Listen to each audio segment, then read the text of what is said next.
देखो, मैं उम्मीद करता हूं कि मेरे देखने वाले सभी नाजरीन सामीन अल्लाह की ज़ुबान में होंगे। आज की इस वीडियो में मैं डिस्कस करूंगा कि पीएमएस में जो 2 इयर्स की एज रिलैक्सेशन मिली है उसके क्या बेनिफिट्स होने जा रहे हैं कैंडिडेट्स को।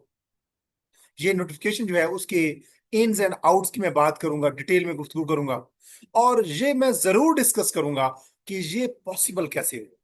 ऐसे गवर्नमेंट को बैठे बैठे रातों रात ख्याल नहीं आया कि बैठे बैठे वो तमाम गवर्नमेंट तमाम जो लोग हैं उनको 2 साल की एज रिलैक्सेशन दे दें। इस जो SMGAD का जो डिप्टी सेक्रेटरी के ऑफिस से जो लेटर साइन हुआ, इस रिलीफ के पीछे किन मोहसिनों की एफर्ट्स हैं, इन तमाम पहलुओं पे बात करने के साथ साथ मैं ये भी डिस्कस करूंगा कि ये जो अभी पीएमएस के हवाले से 2 साल की एज रिलैक्सेशन दी गई है, उसमें बहुत सारे कैंडिडेट मुझसे पूछ रहे थे इनबॉक्स करके कि मैसेज करके कि सर कट ऑफ डेट कौन सी हो सकती है एक्सपेक्टेड। तो शुरू करते हैं बात कि कोविड-19 जब आया तो पीएमएस का ऐड पंजाब सिंध बलूचिस्तान केपी के आजाद जम्मू कश्मीर तमाम एरियाज में जो पीएमएस का ऐड है वो लेट हुआ, यानी डिले हुआ, पीएमएस एडवर्टीजमेंट नहीं आई। कैंडिडेट्स घर बैठे ओवर एज हो गए क्योंकि वो एग्जाम जब एडवर्टीजमेंट नहीं आई, पेपर नहीं हुए, तो वो जो लोग जिनकी आखिरी आखिरी अटेम्प्ट थी, आखिरी अटेम्प्ट दिए बगैर ही वो ओवर एज हो गए, क्योंकि time and tide wait for none, आप जानते हैं। चाहे गवर्नमेंट एडवर्टीजमेंट दे, चाहे पेपर इंसान दे ना दे, अगर इंसान हाथ पे हाथ धरे बैठा रहे तो टाइम गुजर जाता है। गवर्नमेंट पॉलिसीज फेलियर भी हो सकता है, कैंडिडेट्स की अपनी नेग्लिजेंस भी हो सकती है, वो पेपर में तैयारी ना करे, पेपर में अपीयर ना हो, लेकिन time is the only constant element in this universe. ये चलता रहता है अपने फ्लो। खैर, कोविड-19 आया, पूरी दुनिया को लपेट में लिया और पाकिस्तान भी मुतासर हुआ, पाकिस्तान के सारे प्रोविंसेस मुतासर हुए। केपीके की गवर्नमेंट ने, खैबर पख्तूनख्वा की गवर्नमेंट ने रिलीफ दिया अपनी आवाम को, अपनी पॉपुलेशन को, पीएमएस एस्पिरेंट को। केपीके की गवर्नमेंट ने 2025 में एक नोटिफिकेशन इशू किया कि पीएमएस के लिए वैसे जो ओवरऑल तमाम लोगों के लिए जो एज लिमिट होती है वो होती है 21 साल से 30 साल। केपीके की गवर्नमेंट ने कहा कि क्योंकि कैंडिडेट्स को नुकसान हुआ है, कैंडिडेट्स को पीएमएस का ऐड नहीं आया, वो अपीयर नहीं हुए, वो ओवरेज हो गए हैं, लिहाजा केपीके की गवर्नमेंट ने 2025 में एक नोटिफिकेशन इशू किया था। वो 2025 और 2026 2 सालों के लिए था और उसमें वन टाइम रिलीफ दिया गया था। और केपी की गवर्नमेंट की जो पॉलिसी का डॉक्यूमेंट था उसके मुताबिक ये था कि कैंडिडेट्स के लिए 21 साल से 30 साल की बजाय 21 साल से 35 साल एज कर दी गई थी। और नंबर ऑफ अटेम्प्ट्स, केपी की गवर्नमेंट ने कहा कि पीएमएस एस्पिरेंट के पास 3 नहीं है बल्कि 4 है। ये वन टाइम उन्होंने रिलीफ दिया कि अगर किसी बंदे ने पहले 3 अटेम्प्ट दी भी हुई है तो वो अब चौथी अटेम्प्ट भी दे सकता है। इसी तरीके से जो गवर्नमेंट एम्प्लॉइज थे और जो स्पेशल पर्सन थे उनके लिए भी एज रिलैक्सेशन थी। यानी गवर्नमेंट एम्प्लॉइज के लिए वैसे एज लिमिट होती है पीएमएस में 21 से 30 साल पहले होती थी, और केपी की गवर्नमेंट ने कर दिया 21 से 35 साल नॉर्मल लोगों के लिए, और जो गवर्नमेंट एम्प्लॉइज थे उनके लिए 21 से 40 साल कर दिया। और स्पेशल पर्सन के लिए 21 से 40 साल वैसे होता है तो 21 से 45 साल कर दिया था केपी की गवर्नमेंट ने 2025 और 26 में। अब पंजाब गवर्नमेंट में 19 अगस्त तक ऐसा कुछ भी नहीं हुआ। बहुत सारे हमारे कैंडिडेट्स, बहुत सारे हमारे एस्पिरेंट्स कोशिश करते रहे, कुछ लोगों ने रिट्स की, अदालतों से रिट्स नाकाम हुई या उनको फेवर नहीं मिली, वो हाई कोर्ट से ऊपर सुप्रीम कोर्ट तक गए, मुख्तलिफ उन्होंने ट्रिब्यूनल्स का सामना किया, मुख्तलिफ फोरम्स पे वो गए, लेकिन उनकी जब सुनवाई नहीं हुई तो कुछ हमारे ऐसे मोहसिन हैं जिन लोगों ने टीम वर्क करते हुए इसके ऊपर ऑर्गेनाइज्ड कलेक्टिव एफर्ट्स की, और उनकी कलेक्टिव एफर्ट्स की वजह से एक रिलीफ मिला। वो पहले रिलीफ सुन लें, उसके बाद मैं बताऊंगा कि किन लोगों की एफर्ट्स हैं जी। रिलीफ ये मिला कि पंजाब गवर्नमेंट की तरफ से, सीएम हाउस और गवर्नर हाउस की तरफ से और एसएमजीएडी की तरफ से ये एक मूव सामने आई। खासतौर पे एसएमजीएडी डिपार्टमेंट की जो डिप्टी सेक्रेटरी है उन्होंने साइन किया आखिरकार इसको। और यूं एक आप कह सकते हैं कि दश्त में बारिश का पहला कतरा, या आप कह सकते हैं हादस के मौसम में ठंडी हवा का एक झोंका आया उन तमाम कैंडिडेट्स के लिए जो पीएमएस में ओवरेज हो चुके थे। और ये रिलीफ क्या था कि 1 जनवरी 2026 से लेकर 31 दिसंबर 2027, इन 2 सालों में one time relief. One time का मतलब यह है कि आप एक मरतबा इसमें अपीयर हो सकते हैं इन 2 सालों में, चाहे 2026 के टर्म में अपीयर हो जाए या अगले टर्म में। ये डिपेंड करेगा कि इसमें एक एफर्ट आती है या दो इसमें एग्जाम आते हैं। मेरे ख्याल में वैसे एक एग्जाम आएगा। अच्छा, अब यकम, वैसे जो कट ऑफ डेट होती है उस हवाले से देखा जाता है तो ऐड जो है 2027 वाला वो अब 26 में आ जाएगा, और जो 28 वाला ऐड होगा वो 27 में आ जाएगा। तो ये दो यकम जनवरी 2026 से लेकर 31 दिसंबर 2027 तक वन टाइम रिलीफ दिया गया है उन तमाम एस्पिरेंट्स को जो समझते थे कि वो ओवर एज हो गए हैं। अब वो उनको 2 साल की एज रिलैक्सेशन मिली है। यानी अब पीएमएस के अगर आप एस्पिरेंट हैं, आप मेरी वीडियो देख रहे हैं और आप 30 साल से ऊपर हो चुके हैं, तो परेशानी की कोई बात नहीं है, आप अपीयर हो सकते हैं। अब एज लिमिट क्या बढ़ा कर दी गई है, अब 21 से 30 साल नहीं है, बल्कि 21 से 32 साल है। अब बहुत से लोग ये कह रहे हैं कि 32 का क्या मतलब है। 32 का मतलब ये है कि जो कट ऑफ डेट होगी उस डेट को अगर आप 32 साल के हैं या 32 साल से कम है तो आप अपेयर हो सकते हैं। पहले क्या था कि कट ऑफ डेट तक, जो कि गवर्नमेंट यकम जनवरी 2000 फॉर एग्जाम्पल 2026 का अब हम बात करें, तो जो कट ऑफ डेट होगी वो यकम जनवरी 2027 होगी। तो कट ऑफ डेट को अगर आपकी एज, पहले ऐसा होता था पीएमएस में कि पहले अगर आप यकम जनवरी 2000, मैं इसी इसी अटेम्प्ट की बात करता हूँ जो 2026 में आने वाली है इंशाल्लाह सितंबर अक्टूबर में। तो अगर 2026 के पीएमएस में अगर आप अपीयर होते तो आपकी जो कट ऑफ डेट है, यानी कि यकम जनवरी 2027 अगले साल की पहले महीने की पहली तारीख, उसको अगर आप 30 साल से अबव हो जाते तो आप ओवर एज हो जाते, आप अप्लाई नहीं कर सकते थे। अब क्या होगा, अब यकम जनवरी 2027, इसी अटेम्प्ट की मैं बात कर रहा हूं, उसकी कट ऑफ डेट है यकम जनवरी 2027, उसको अगर आपकी एज 30 साल, 31 साल, अगर आप इवन के 32 साल के भी हैं तो आप अप्लाई कर सकते हैं, लेकिन 32 साल से ऊपर नहीं होनी चाहिए। यानी अब एज लिमिट बढ़ा दी गई है 2 साल, और अब पीएमएस एस्पिरेंट तमाम, मेल फीमेल ट्रांसजेंडर, सब तमाम लोग, मिनारिटीज, मुस्लिम नॉन मुस्लिम स्पेशल पर्सन, 21 साल से लेकर 32 साल तक अप्लाई कर सकते हैं, जो कि पहले 30 साल था। एक तो ये बात होगी। दूसरा, अब बहुत से लोग ये पूछ रहे हैं कि सर हम गवर्नमेंट जॉब में हैं, हमारा क्या होगा। तो पंजाब गवर्नमेंट के अंदर ये था कि जो पीएमएस की एग्जाम था उसमें 5 साल एज रिलैक्सेशन पहले भी थी। यानी पहले भी पीएमएस से एस्पिरेंट जो थे, जो गवर्नमेंट एम्प्लॉइज होते थे, जिनके पास 5 साल एक्सपीरियंस होता था या 8 साल एक्सपीरियंस होता था, जो पीएमएस के अंदर अपीयर होते थे, वो 21 साल से 35 साल तक अपीयर हो सकते थे। मैंने खुद 21 से 35 साल की जो टाइम ब्रेकेट है उसको अवेल किया हुआ है। तो 21 साल से 35 साल तक गवर्नमेंट एम्प्लॉइज पहले पीएमएस में अपीयर हो सकते थे। अब वो क्या कर सकते हैं, अब वो 21 से 2 साल का इसमें भी इजाफा हो जाएगा, अब वो 21 साल से 37 साल तक जो गवर्नमेंट एम्प्लॉइज हैं वो अपीयर हो सकेंगे। और अगर एक और बात सुनने के, बहुत सारे लोग जो स्पेशल पर्सन हैं, पर्सन विद डिसेबिलिटीज, जो फिजिकली डिसेबल्ड है या मेंटली या ब्लाइंड है या लो विजन है या हेयरिंग इम्पेयर्ड है, वो कैंडिडेट जो कि पर्सन विद डिसेबिलिटीज हैं, जो स्पेशल पर्सन है, जो पर्सन जो डिफरेंटली एबल्ड पर्सन है, उनके लिए पीएमएस में एज लिमिट थी 21 साल से 40 साल पहले ही थी, उनकी भी एज लिमिट बढ़ा दी गई है। यानी अब वो 21 साल से 42 साल तक, क्योंकि ये 2 साल एज रिलैक्सेशन ये जब बढ़ाई गई है तो ये ऑटोमेटिकली गवर्नमेंट एम्प्लॉइज के लिए भी है और ये स्पेशल पर्सन के लिए भी है। तो अब जो स्पेशल पर्सन है वो 21 साल से 42 साल तक अटेम्प्ट दे पाएंगे। और अगर हम बात करें कि नंबर ऑफ अटेम्प्ट्स आपके पास 3 ही हैं। अगर आपने पहले 2 दी हैं तो तीसरी अटेम्प्ट आप दे सकते हैं। अगर आपने पहले कोई अटेम्प्ट नहीं दी और आप समझते थे कि आपकी 30 साल एज खत्म हो गई है, आप नॉन गवर्नमेंट जॉब में नहीं है और 30 साल को क्रॉस कर चुके हैं, तो अब भी आप दे सकते हैं। और अगर आप स्पेशल पर्सन है और आपने 40 साल तक भी अभी तक कोई अटेम्प्ट नहीं दी थी, या अटेम्प्ट पहले 2 दी थी और फेल हो गए, तो आप तीसरी अटेम्प्ट दे सकते हैं 42 साल से पहले पहले। इसी तरीके से अगर आप गवर्नमेंट एम्प्लाई हैं और आप 35 साल की एज आपकी ओवर हो चुकी है 35 साल से, और आपने अभी तक कोई अटेम्प्ट नहीं दी, तो अब आप अटेम्प्ट दे सकते हैं 37 साल तक। और अगर आप पहले गवर्नमेंट एम्प्लॉइज हैं और आप पहले 2 अटेम्प्ट दे चुके हैं, तो आप तीसरी अटेम्प्ट दे सकते हैं इसमें आप 37 साल तक।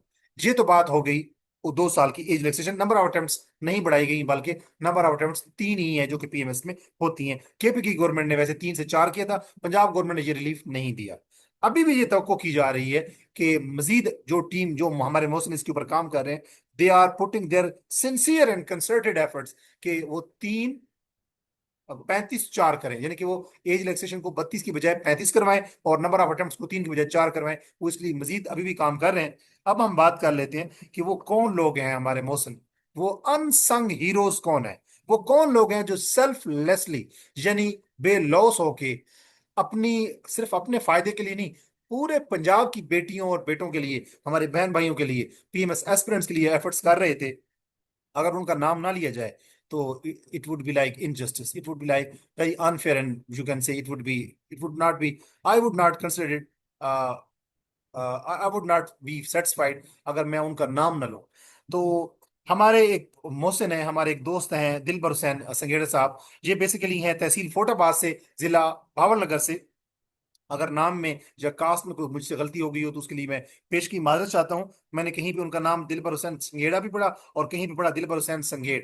तो अगर उनकी कास्ट संघेड़ा है तो संघेड़ा समझिए, अगर उनकी कास्ट संघेड़ है तो वो उसके लिए मैं माजरत चाहता हूँ कि अगर मुझसे प्रोनाउंसिएशन में कुछ गलती हो रही हो। तो ये तहसील फोटाबाद से हैं और जिला बहावलनगर से हैं। और जिला बहावलनगर आपको पता है कि ये बहावलपुर डिवीजन में आता है। तो बहावलपुर जिला डिवीजन के अंदर, जिला बहावलनगर के अंदर, तहसील फोर्टाबास के दिलबर हुसैन साहब, इनकी पूरी टीम जो है, जिसमें मोहम्मद सलीम साहब हैं, जिसमें बिलाल हसन खोकर साहब हैं, जिसमें मोहम्मद बिलाल साहब हैं, उमर रांझा साहब हैं, जिसमें शुमाइला तबस्सुम साहिबा हैं, जिसमें सैफुर रहमान उर्फ सैफी साहब हैं। इन तमाम लोगों की जो टीम है, ये मुबारकबाद की मुस्तहिक है कि इन लोगों ने सीएम हाउस के, गवर्नर हाउस के, डिफरेंट एमएनएज एमपीएज के दफ्तरों की खाक छानी। और इन लोगों ने ये दिन हमें दिखाया कि जिसमें जो गवर्नमेंट एम्प्लॉइज हैं, जो स्पेशल पर्सन हैं और जो नॉन जॉब होल्डर्स हैं, उन तमाम लोगों के लिए 2 साल की एज रिलैक्सेशन लेके आए। इनका वैसे गोल, एम था, है और रहेगा कि ये 35-4 की कोशिश कर रहे थे कि जैसे केपी की गवर्नमेंट ने 2025 में नंबर ऑफ अटेम्प्ट्स को 3 से 4 कर दिया था और एज रिलैक्सेशन उन्होंने कर दी थी 21 से 30 की बजाय 21 से 35, यानी 5 साल की रिलैक्सेशन के लिए ये कोशिश कर रहे थे पंजाब गवर्नमेंट के। जिन जिन लोगों से ये कोशिश कर रहे थे, मिल रहे थे, उन लोगों ने इनको इंश्योर भी करवाया था कि हम आपके लिए नंबर ऑफ अटेम्प्ट्स पीएमएस की 3 से 4 करेंगे और जो एज है वो 21 से 30 की बजाय 21 से 35 करेंगे, जैसे केपी की गवर्नमेंट ने किया था। यानी कि they will, Punjab government was suppose to follow the suit. लेकिन वो तो खैर नहीं हुआ। लेकिन अभी तक जो रिलीफ दिया गया है वो है 2 साल की रिलैक्सेशन। वो तमाम लोगों के लिए है। नॉन जॉब होल्डर्स के लिए 21 से 32 साल, स्पेशल पर्सन के लिए 21 से 42 साल, और जो गवर्नमेंट एम्प्लॉइज हैं उनके लिए 21 से 37 साल की एज कर दी गई है।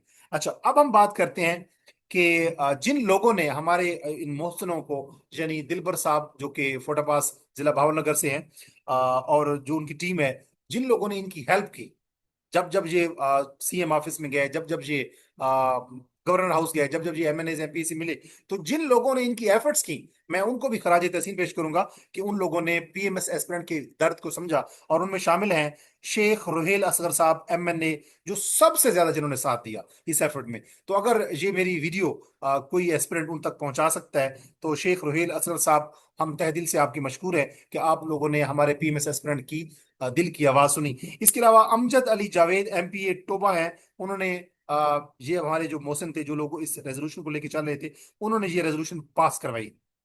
इसके अलावा अगर तो जो एस्पिरेंट हमारी इस वीडियो को पहुंचा सकता है अमजद अली जावेद साहब के किसी पेज तक, किसी फोरम तक, तो मैं उनका मशकूर रहूंगा कि अमजद अली जावेद साहब जो एमपी टोबा हैं, उन लोगों की, उन्होंने ये जो रेजोल्यूशन पास करवाई, हम उनकी भी तहे दिल से शुक्रगुजार हैं। उसके अलावा हमारे वफाकी, हमारे वजीर कानून है बेसिकली पंजाब में, जो राना इकबाल साहब हैं, ये खुद सेक्रेटरीट गए हमारे मोहसिनों की इस टीम के साथ, दिलबर हुसैन और उनकी जो टीम है, जिसमें मैंने नाम लिया मोहम्मद सलीम साहब, बिलाल हसन खोकर साहब और मोहम्मद बिलाल साहब, उमर रांझा साहब, शुमाइला तबस्सुम साहिबा और इसी तरीके से सैफुर रहमान उर्फ सैफी साहब के साथ।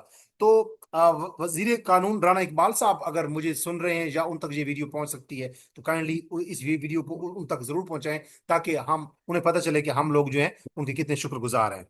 अच्छा, इसके अलावा डीजी पंजाब असेंबली सज्जाद सिद्दीकी साहब ने कानूनी नुकात जो हैं उनको तरतीब देने में और उनको एक कानूनी ड्राफ्ट बनाने में, लीगल ड्राफ्ट बनाने में हेल्प की, हमारी टीम की, जो पीएमएस एस्पिरेंट की जो टीम थी। इसके अलावा अपोजिशन लीडर पंजाब मोइन कुरैशी साहब, उनका भी बहुत शुक्रिया। अगर ये वीडियो उन तक कोई कुछ दोस्त पहुंचा सकते हैं तो इस वीडियो को जरूर उन तक पहुंचाएं, उनके किसी पेज तक इसको, वीडियो को जरूर शेयर करें। तो हम अपोजिशन लीडर पंजाब मोइन कुरैशी साहब की बहुत शुक्रगुजार हैं कि उन्होंने हमारी टीम की बहुत हेल्प की, जो पीएमएस के लिए 35-4 की कोशिश कर रहे थे कि नंबर ऑफ अटेम्प्ट 3 से 4 की जाए और एज को 21 से 30 की बजाय 21 से 35 की जाए। एहसन रजा खान ये एमपीए हैं, उनकी भी बहुत कोशिश, और सर सैफुर रहमान जो कि बेसिकली यूट्यूब चैनल है उनका, इंस्पायर लर्निंग, तो ये हमारे सीनियर हैं, हमारे उस्ताद हैं। मतलब मैं इनसे पढ़ा तो नहीं हूँ, लेकिन जो आप, जिससे आप एक लफ्ज भी सीखते हैं, हम उनको अपना उस्ताद समझते हैं। हरत अली करमुल्लाह वजह के कौल की फरमा कि जिसने मुझे एक लफ्ज भी सिखाया, उसने, वो मेरा उस्ताद है, वो मेरा मालिक है। तो हमने उनके यूट्यूब चैनल को मल्टीपल टाइम देखा। एक यंग यूट्यूब इन्फ्लुएंसर के नाते, तो उनसे हमने बहुत सारी चीजें देखी, उनसे सीखी। तो सर सैफुर रहमान साहब की को सलूट के वो गाहे बगाहे वक्तन फवक्तन जो पीएमएस एस्पिरेंट्स हैं, जो पीएमएस एस्पिरेंट्स के लिए ये रिलीफ की कोशिश कर रहे थे, दिलबर हुसैन साहब और उनकी जो टीम है, उनकी हौसला अफजाई करते रहे। उनके लिए यूट्यूब की मदद से, अपने अल्फाज की मदद से देखें, जहाद सिर्फ तलवार से नहीं होता, जहाद आपकी जुबान से भी होता है जब आप तकरीर के जरिए, और जहाद आपकी तहरीर से भी होता है जब आप कलम के जरिए जहाद करते हैं।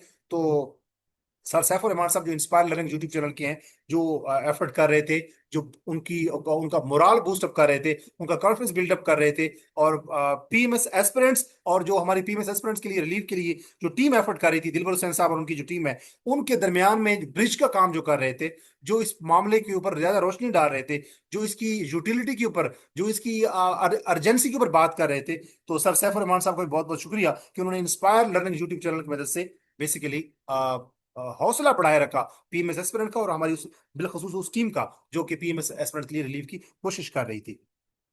तो आखिर पे दिलबर हुसैन संघेड़ा साहब, जो तहसील फोटाबाज जिला भावलनगर से हैं, मैं उनकी कोशिशों को और उनकी टीम की कोशिशों को सराहना चाहूंगा। और आखिर पे एक मैसेज कि जो कैंडिडेट्स ये समझते हैं कि क्या जी this is the end, no. मैं जाती तौर पे समझता हूं, मैं जाती तौर पे जानता हूं दिलबर हुसैन साहब और उनकी टीम की बेसिकली अज़्म से मैं वाकिफ हूं, उनकी एफर्ट से वाकिफ हूं, उनके मोमेंटम, उनके पोटेंशियल से वाकिफ हूं, कि ये वो लोग हैं जो हारने वाले नहीं हैं। ये अनडिफिटेबल है, या ये आप कह सकते हैं अनकनकरेबल है। इनको हम मुसखर नहीं कर सकते। हाँ, मोहब्बत की जुबान से मुसखर कर सकते हैं। ये वो लोग हैं जो थक हार के बैठते नहीं है। मेरी जो लास्ट बात हुई दिलबर हुसैन साहब से, तो वो ये कह रहे थे कि we are again putting efforts, कि इस जो रिलीफ 2 साल का है इसको 5 साल का किया जाए, और जो नंबर ऑफ अटेम्प्ट्स नहीं बढ़ाई गई, इस एफर्ट्स को भी बढ़ाया जाए, क्योंकि उनसे जो शुरू में वादा किया गया था, जो ऑफिशियल्स हैं उन्होंने कहा था कि हम भी केपी की गवर्नमेंट की तरह नंबर ऑफ अटेम्प्ट्स को 3 से 4 करेंगे पीएमएस पंजाब के लिए, जैसा कि केपी की गवर्नमेंट 2025 में कर चुकी है। और नंबर ऑफ अटेम्प्ट को 3 से 4 करेंगे, और एज को 21 से 30, 32 की बजाय 21 से 35 करेंगे, जैसे कि केपी की गवर्नमेंट में 21 से 35 कर चुकी है पहले पीएमएस एस्पिरेंट्स को, वो जो कोविड-19 में जो लॉस हुआ उसको कंपनसेट करने के लिए। अब आखिर पे इस वीडियो के वो तमाम एस्पिरेंट जो कि पीएमएस के एस्पिरेंट्स हैं, और जो समझते हैं कि वो चेक करना चाहते हैं कि क्या वो they are eligible or not, वो इस वीडियो के कमेंट सेक्शन में अपनी डेट ऑफ बर्थ लिख के, अगर उनको नहीं समझ आ रही तो मुझे मेंशन कर सकते हैं, मैं उनको बताऊंगा कि इधर they would be eligible or not. अब करना आपने क्या है, मैं आपको वैसे तरीका बता देता हूँ, आसान तरीका। जो कट ऑफ डेट है, जो बहुत से कैंडिडेट्स पूछ रहे हैं कि क्या होगी, तो अगर हम 2023 का एड देखें, तो उसकी जो कट ऑफ डेट थी वो अगला साल 2024 का 1 जनवरी था। अगर हम 2025 में जो पीएमएस है उसकी अगर कट ऑफ डेट देखें, तो वो 4 जनवरी 2026 था।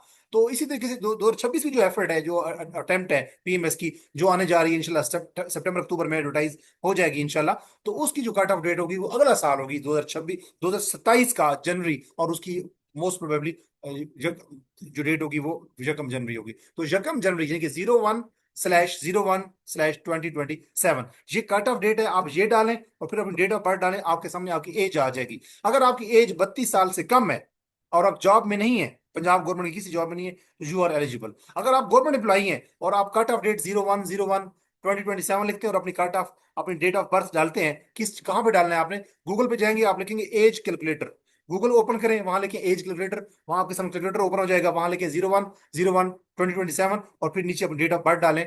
तो आपके सामने अगर आपकी एज आ जाती है, अगर आप नॉन जॉब होल्डर्स हैं तो आपकी एज अगर 32 साल से कम है तो आप अप्लाई कर सकते हैं। अगर आप गवर्नमेंट एम्प्लॉइज हैं, अगर आपकी एज 37 साल से कम है, आप अप्लाई कर सकते हैं। और अगर आप स्पेशल पर्सन हैं और अगर आपकी एज 42 साल से कम है, तो यू कैन अप्लाई। 32 साल, 37 साल और 42 साल तक अप्लाई कर सकते हैं। यानी गवर्नमेंट एम्प्लॉय मैक्सिमम 37 साल के होने चाहिए, 37 साल से एक दिन भी ऊपर नहीं होने चाहिए। जो नॉन जॉब होल्डर्स है वो मैक्सिमम 32 साल होने चाहिए, और जो स्पेशल पर्सन है वो मैक्सिमम 42 साल के होने चाहिए। इससे ज्यादा एक दिन भी नहीं होने चाहिए, otherwise they would not be eligible as per the current notification which was signed by deputy secretary of SNGAD। और फ्यूचर में I am keeping my fingers cross and I would suggest, बल्कि I would rather say to my YouTube viewers कि आप लोग keep your fingers cross कि इंशाल्लाह जो team इस पे काम कर रही है वो मजीद एफर्ट्स पुट करेगी और ऑफिशियल्स को मिलेगी, सीएम ऑफिस और गवर्नर हाउस को दोबारा चक्कर लगाएगी, बार बार मीटिंग्स पहले भी करेगी जैसे पहले कर चुकी है, दोबारा करेगी कि जो हमें नंबर ऑफ अटेम्प्ट्स बताई गई थी वो 3 से 4 बताई गई थी, और जो एज रिलैक्सेशन बताई गई थी वो 5 साल बताई गई थी बजाय रादर देन 2 years। तो हमारी जो टीम है वो उस पर मजीद काम कर रही है। Once again I would like to pay thank rather pay homage to Dilbar Hussain Saab and his team and all those government officials which I would like to mention again, जो कि हैं basically Sheikh Rohail Asad sahab MP, sorry MNA, Sheikh Rohit Asghar sahab MNA, जिन्होंने सबसे ज्यादा साथ दिया। इसके अलावा अमजद अली जावेद एमपी हैं टोबा से, उनका बहुत बहुत शुक्रिया। वजीर कानून राना इकबाल साहब का बहुत बहुत शुक्रिया कि उन्होंने कानूनी नुकात में हेल्प की। इसके अलावा डीजी पंजाब असम्बली सजाद सजाद सदीकी साहब का बहुत बहुत शुक्रिया। इसके अलावा अपोजिशन लीडर पंजाब मोइन कुरैशी साहब का बहुत बहुत शुक्रिया, और एहसन रजा खान एमपी जो हैं उनका शुक्रिया, और इंस्पायर लर्निंग यूट्यूब चैनल के सर सैफ रहमान का शुक्रिया जिन्होंने बेसिकली ये यूट्यूब के जो पीएमएस के एस्पिरेंट के लिए रिलीफ लेने की जो कोशिश कर रहे थे उनका हौसला बंधाए रखा, और पीएमएस एस्पिरेंट्स को गाहे बगाए ब्रीफ ब्रीफ करते रहे कि आप लोगों के लिए कौन कौन सी एफर्ट्स की जा रही है, कौन एफर्ट कर रहा है। अपना बहुत सारा ख्याल रखिएगा। अगर आप इस वीडियो के एंड पे अगर आप पीएमएस की जो अपकमिंग अटेम्प्ट है 2026 की जो अटेम्प्ट है, अगर आप उसकी तैयारी करना चाहते हैं ऑप्शनल सब्जेक्ट्स की और कंपल्सरी सब्जेक्ट्स की, बिलखसूस इंग्लिश ऐसे की और इंग्लिश प्रेसी की, तो आपकी A to Z coaching as well as evaluation, क्योंकि एवेल्युएशन जो है वो बहुत इंपॉर्टेंट रोल प्ले करती है। आप अगर बहुत सी बुक्स पढ़ लेते हैं ऑनलाइन, डिफरेंट वेबसाइट से आप डाटा कलेक्ट कर लेते हैं, तो मैटर ये करता है कि आप लिखते कैसे हैं, पेपर की प्रेजेंटेशन आपकी कैसी है, और आप कहाँ पे खड़े होते हैं। बहुत सारे कैंडिडेट्स तैयारी अच्छी कर लेते हैं but they don't go through mock exams and evaluation series.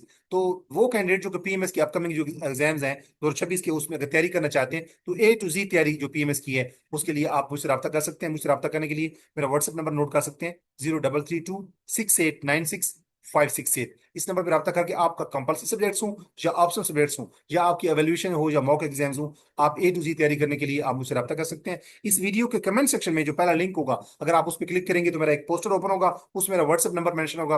आप उस व्हाट्सएप नंबर पर रब्ता करके अपना नेम, अपनी क्वालिफिकेशन, अपना सिटी और जो आपकी करंट, अगर आप जॉब कर रहे हैं या किसी प्रोफेशन में जॉब कर रहे हैं तो उस अपनी करंट जॉब और प्रोफेशन मेंशन करके आप मुझे मैसेज करके you can get enrolled for the session for the preparation of PMS upcoming PMS exam. और ये मेरा सेशन स्टार्ट होने जा रहा है इंशाल्लाह यकम सितंबर से, यानी कि नेक्स्ट मंथ से। अपना बहुत सारा ख्याल रखिएगा। अगर आप मेरे चैनल के ऊपर न्यू हैं तो मेरे चैनल को सब्सक्राइब करें ताकि इस किस्म की जो अपडेट्स हैं, पीएमएस हो या सीएसएस हो, कंपल्सरी सब्जेक्ट्स हो या ऑप्शनल सब्जेक्ट्स हो, इंग्लिश ऐसे हो या इंग्लिश प्रेसी हो, वन पेपर एग्जाम पीपीएससी का हो या एफपीएससी का हो, जो अपकमिंग जॉब्स होती हैं पीपीएससी और एफपीएससी की, उनकी टेस्ट की तैयारी और इंटरव्यू की तैयारी के लिए आपको कौन कौन से सोर्सेज कंसल्ट करना चाहिए, जो डिफरेंट मेरे सेशंस होते हैं उनकी मालूमात भी मैं इस चैनल के थ्रू पहुंचाता रहता हूं। अगर आप मेरे चैनल के ऊपर न्यू हैं तो मेरे इस channel English with Ajmal Khan को सब्सक्राइब करें। डॉक्टर अजमल खान की तरफ से इस्लाम, वालेकुम अस्सलाम। और मैं अपना मैं उम्मीद करता हूं कि आपके लिए ये वीडियो यूजफुल साबित होगी। इस वीडियो को उन लोगों को जरूर पहुंचाएं जो जिन लोगों के लिए जो पीएमएस की कट ऑफ डेट के बारे में पूछ रहे थे या जो पीएमएस की और सीएसएस की तैयारी करना चाहते हैं। मिलते हैं नेक्स्ट